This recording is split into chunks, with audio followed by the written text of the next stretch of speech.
오늘은 하이바 스쿼트 싱글과 그리고 풀업 이렇게 두 가지를 진행했습니다.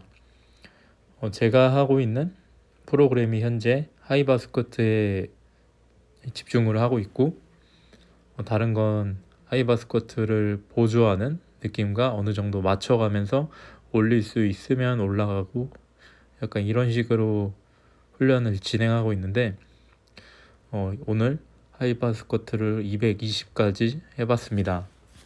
220은 제가 처음으로 하이바 스쿼트로 해본 거고, 일어날 때 생각보다 무겁지 않게 들렸던 것 같습니다. 좀 더 무겁게 들릴 수도 있다고 생각을 했는데, 특히나 이 바닥을 탈출하는 느낌이 많이 좋아진 그런 느낌입니다.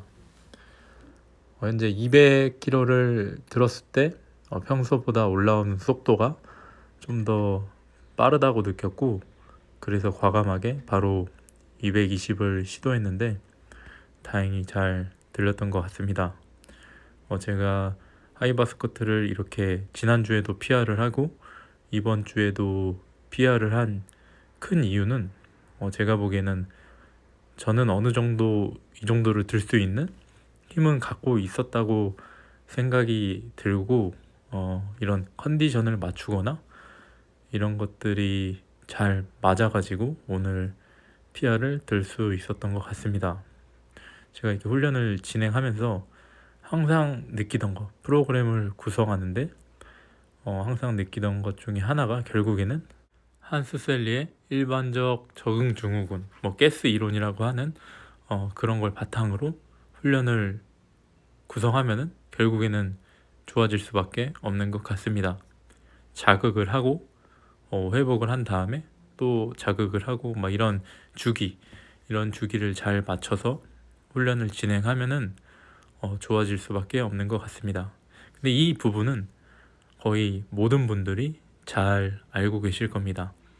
근데 여기서 어려운 게 뭐냐면은, 내가 어느 정도인 자극이 잘 먹힐 건지, 그리고 그 회복하는 정도, 그리고 회복하는 사이에 어떻게 프로그램을 구성해야 하는지, 이런 게 정말 어떻게 보면 어렵다고도 할 수도 있고 어떻게 보면 쉽다고도 할 수 있지만, 그런 게 굉장히 어떻게 보면 예술적으로 타이밍 좋게 잘 들어가야지 되는 것 같습니다. 우리가 운동만 하면서 사는 것도 아니기 때문에, 다른 일도 하기 때문에 그런 일적인 요소도 어느 정도 포함을 해서 훈련 프로그램을 구성을 해야 계속 조금씩 좋아질 수 있는 것 같습니다. 저는 지금 어떻게 보면 그런 걸 바탕으로 제 경험과 이렇게 했을 때 이렇게 된다라는 그런 경험들을 바탕으로 훈련을 적용시키고 있는데, 그게 현재까지는 잘 맞고 있는 것 같습니다. 더군다나 다리의 느낌이 현재 잘 올라오는 게 느껴져서 지금 같은 느낌으로 계속해서 하이바 스쿼트를 진행할 생각이고, 제가 목표로 했던 이 채널을 처음 만들었을 때 목표로 했던 스쿼트 300kg를 향해서 지금 같은 느낌으로 계속 해보겠습니다. 그리고 현재 스쿼트 같은 경우에는 제가 약간 체중을 늘려야겠다라는 생각을 해서 현재 90kg에서 91 이 사이 왔다 갔다 하는데, 확실히 체중이 조금 늘어나니까 다리, 이런 스쿼트나 데드리프트에 반응이 잘 오는 것 같습니다. 근데 여기서 중요한 게 볼륨을 잘 채우면서 음식을 잘 넣어야 그런 부분에 반응이 잘 옵니다. 그냥 무조건 많이 먹는다고 도움이 되는 게 아니라 내가 원하는 정도인 자극을 주고, 그리고 회복할 수 있게 잘 먹으면서 이런 회복의 반응을 잘 유도하는 겁니다. 이게 쉽다면 쉬운 건데 또 어렵다면 어렵다고 할 수 있습니다. 근데 우리가 이게 어렵다고 느껴지는 이유 중 하나가, 저번에도 말씀을 드렸었는데, 우리는 항상 열심히 하는 것만 배웠습니다. 어렸을 때부터 남들보다 더 열심히 해야지 좋아진다고. 하지만 제가 이 운동을 오랫동안 해오면서 느낀 것 중 가장 중요한 것 중에 하나가 적당히 하는 거. 그리고 똑똑하게 열심히 하는 거. 이게 굉장히 중요한 겁니다. 그냥 운동만 열심히 해서 좋아질 수 있다면 저는 이미 스쿼트 300 이상 했을 겁니다. 저는 예전에 정말 운동을 열심히 했고 하루에 2번씩 운동한 적이 있습니다.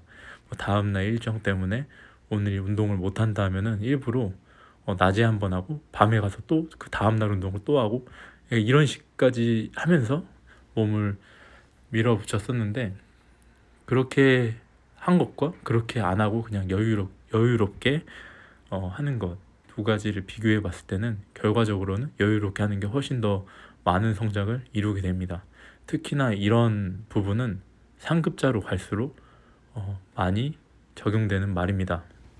왜냐하면은 상급자는 어떤 운동을 할 때 내가 갖고 있는 힘을 더 많이 잘 발휘할 수 있습니다. 스쿼트를 한 번도 안 해본 사람이 처음으로 스쿼트를 하면은 60kg도 무겁게 들 수 있습니다. 하지만 같은 체중에 스쿼트를 숙달한 사람은 200kg도 들 수 있을 겁니다. 근데 이 두 사람이 근육량이 정말 3배가 차이 날까요? 라고 한다면 그렇지 않습니다. 그렇게 근육량이 많이 차이 나는 사람은 없습니다. 단순히 운동을 오래 해서 스쿼트를 할 때 힘을 잘 쓰는 방법, 기술 여러 가지가 좋기 때문에 그렇게 더 잘 들 수 있는 건데, 이 얘기를 왜 하냐면은 같은 체중 대비 더 무겁게 드는 사람이 그만큼 내가 갖고 있는 이런 힘을 더 많이 한 번에 발휘할 수 있는 능력이 되기 때문에 오버 트레이닝에 빠지기가 더 쉬운 겁니다. 운동 경험이 없는 사람은 그냥 열심히만 하면은 좋아지는 이유가, 나는 열심히 하지만 그 힘듦의 정도가 약간 다릅니다. 운동을 잘하는 사람과. 그렇기 때문에 상급자로 갈수록 그냥 열심히 하는 게 아니라 더 똑똑하게 운동을 해야 되는 거고, 운동을 얼마 안 한 사람일수록 그냥 열심히 하는 것도 잘 먹히는 방법입니다. 그래서 저는 운동을 만약에 처음 했다 한다면은 한 1년까지는 일단 열심히 하는데 집중을 하시면은 많은 효과를 보실 것 같고, 그리고 어느 정도 수행 능력이라던가 자세가 객관화돼서 내 체중 대비 어느 정도 잘 든다고 하신다면, 절대적인 중량이 꽤 올라왔다면 제가 말씀드리는 이런 피로도 관리 이런 걸 잘 신경 쓰셔서 운동을 하셔야 오히려 정체기 없이 잘 올라올 수 있습니다. 혹시 지금 정체기를 겪고 계시는 분들은 이런 부분을 무시하고 정해진 프로그램을 수행을 하셔서 그렇게 정체기가 왔을 수도 있습니다. 더군다나 체중도 살찌는 건 싫어서 똑같이만 먹고 체중도 똑같은데 운동은 이렇게 밀어붙이고 한다면, 제가 그랬었는데 그 어느 정도인 선을 뛰어넘기가 쉽지 않습니다.